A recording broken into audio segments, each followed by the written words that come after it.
शालेय विद्यार्थ्यांमध्ये लोकशाही प्रक्रियेची ओळख व्हावी, मतदानाबाबत त्यांच्यात जागृती निर्माण व्हावी, यासाठी जामनेर शहरातील लॉर्ड गणेशा इंग्लिश मीडियम शाळेत गेल्या काही वर्षांपासून मतदान प्रक्रियेची ओळख व्हावी यासाठी एक वेगळा उपक्रम राबविला जात आहे.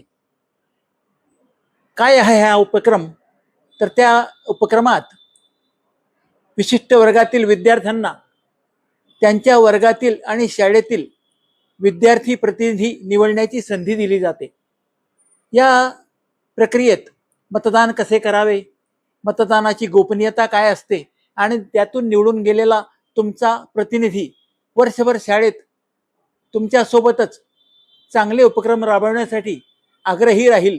शाळा प्रशासन देखील त्याबाबत योग्य ती सूचना आल्यास त्या सूचनेचा वापर करून तुम्हाला हव्या असलेल्या सुविधा, शालेय सुविधा उपलब्ध करून देण्यास कटिबद्ध असते, असा हा उपक्रम आहे.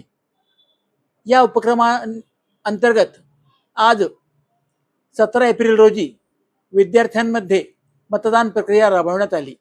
याबाबत शाळेचे संस्थेचे प्रमुख अभय बोहरा यांनी दिलेली माहिती अशी. सर, आपण ही निवडणूक प्रक्रिया किती वर्षापासून सुरू केलेली आहे? लॉर्ड गणेशा स्कूलमध्ये निवडणुकीचं 3रं वर्ष आहे. भारतीय राज्यघटना ज्याप्रमाणे लोकप्रतिनिधींना निवडण्यासाठी जी यंत्रणा किंवा जी सिस्टीम राबवते, नेमकं त्याच पद्धतीचा वापर करून विद्यार्थ्यांमध्ये लोकप्रतिनिधित्व, मतदानाच्या अधिकारासंदर्भात जागरूकता निर्माण व्हावी म्हणून ह्या सलग 3ऱ्या वर्षी सुद्धा लॉर्ड गणेशा स्कूलमध्ये आज EVM मतदानाद्वारे आपल्या प्रतिनिधींना निवडणुकीची ही राबवली गेली.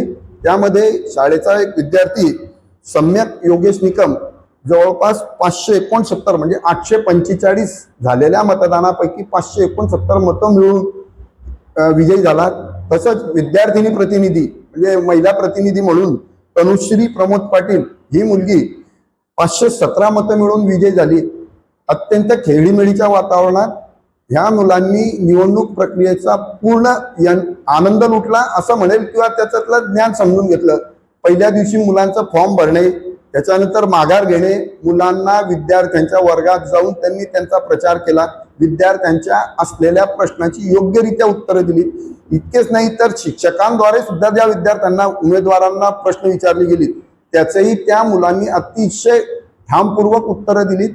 आणि मी काय करणार आहे किंवा मी काय निवडून आलो तर मी काय करेल या संबंधीची आपली संपूर्ण माहिती पट किंवा आपण त्याला म्हणूया त्यांनी जाहीरनामा विद्यार्थ्यांसमोर मांडला आणि त्याद्वारे आज ही 4थ्या दिवशी निवडणूक प्रक्रिया पार पडली. अतिशय सुंदररित्या म्हणजे एक आमदारकी खासदारकीचं जसं निवडणूक होते त्या पद्धतीची जी निवडणूक झाली, गुप्त मतदान पद्धतीने झाली आणि विद्यार्थ्यांनी आपलं मतदानाचा पवित्र हक्क ह्याद्वारे बजावला.